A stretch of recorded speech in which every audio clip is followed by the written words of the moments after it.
The next section is wiring. So what Medina states is that no two brains are the same, which we know this.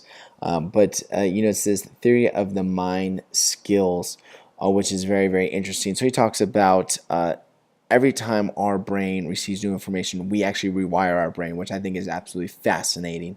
Also, it says the brain is a muscle, so the more active you are, the stronger it will get.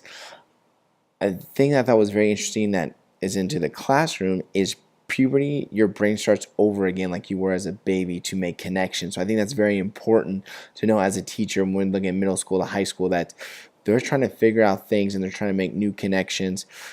Experience, you have to experience it to really learn it, which I thought was fascinating. 10% of people, or especially students, are not at grade level that they should be, and custom learning. So I do. Again, it wraps around this whole thing. I am agree that every brain is different and that we need to provide these skills to our students. And again, be okay with them learning at their own pace. Everything is customized.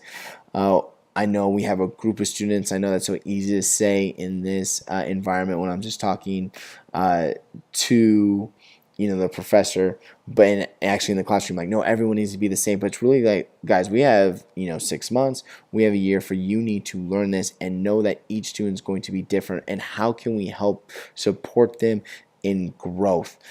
We always talk about the differentiation of the classroom, where you have your top learners, middle of the pack, and your low learners. So what it is to help them be successful. And my big thing is trying to show students it doesn't matter when you learn it, as long as you learn it. Do not compare yourself against someone else. And I'm going to start using this again. More of the facts is just like, this is the information I read over the summer. This is research about the brain, that no two brains are the same. So guess what? You're going to learn differently. But the most important thing is that you learn because your brain will be restructured. I think that's very, very big. And then especially in high school, put my students in experiences, especially as leadership and teamwork, where they're going to fail, but they need that experience. How is that experience helping them?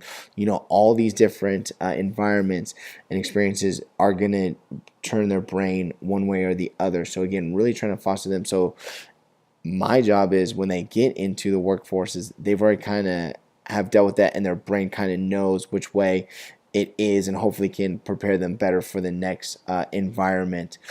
So really fascinating. Wiring, customize, help each individual student, let them know that you cannot compare yourself to other classmates, and it is all about them getting better each day, learning it when they learn it, not when the expectation of everyone else is. And it's okay. Some of you are going to be faster, some of you are going to be slower, and we're all going to be that in different areas of content.